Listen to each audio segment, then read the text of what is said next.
Kriza nga rritja e çmimit të naftës si pasojë e konfliktit në lindjen e mesme ka prekur edhe transportin nëpërmjet kamionëve shqiptar. Operatorët e transportit ndërkombëtar të mallrave ngren alarmin për përkeqësimin e situatës në këtë sektor si pasojë e kostove të shtuara, teksa lajmërojnë protesta si në bllokimin e lëvizjes në portin detar të Vlorës, por edhe në pikat kufitare në rang vendi. Nafta në Shqipëri qëndron në nivelin 209 lekëve, ndërsa në vendet e tjera të rajonit është më lirë.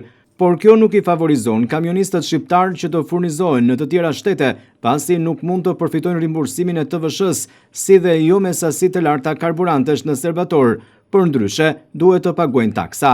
Një situatë e tillë sipas drejtuesve të kamionëve mund të çojë edhe në falimentim.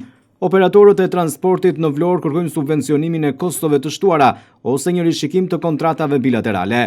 Për të vendosur kufizimet për këtë sektor, me vendet fqinj, pasi marrëveshjet në fuqi u lejojnë kamionëve që operojnë pa patur nevojë për leje, sikundër edhe për palën shqiptare. Një përkeqësim i situatës sipas kamionistëve mund të sjellë pasoja negative jo vetëm për sektorin, por edhe për ekonominë dhe zinxhirin e furnizimit në vend. Nafta në Shqipëri tregtohet me 2.9 euro, Maqedonia e Veriut 1.5 euro apo 98 denar, Kosova 1.8 euro ose dhe në Serbi 1.7 euro.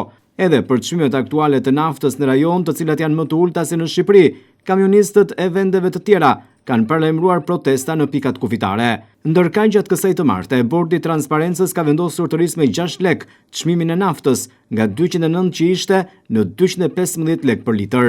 Pashtu edhe benzina ka pësuar një rritje me 3 lek, nga 175 lek në 178 lek për litër. Sipas vendimit, çmimi i naftës me shumicë do të shitet jo më shumë se 203 lek, ndërsa i benzinës jo më shumë se 166 lek. Çmimet e reja kanë hyrë në fuqi këtë të martë, në orën 15. Ndërkaq, Bordi i Transparencës tërheq vëmendjen e çdo operatori të shitjes me shumicë dhe pakicë të nënprodukteve të naftës mbi detyrimin e zbatimit të këtij vendimi. Në rast të shkeljeve të konstatuara nga operatorë të ndryshëm, do të vendoset pezullimi i aktivitetit. Ministria e Ekonomisë dhe Inovacionit së bashku me Ministrinë e Financave dhe Ministrinë e Infrastrukturës dhe Energjisë janë angazhuar për të mbrojtur interesat e konsumatorëve shqiptar në ruajtjen e parimeve të konkurrencës së ndershme në treg, thuhet në njoftim.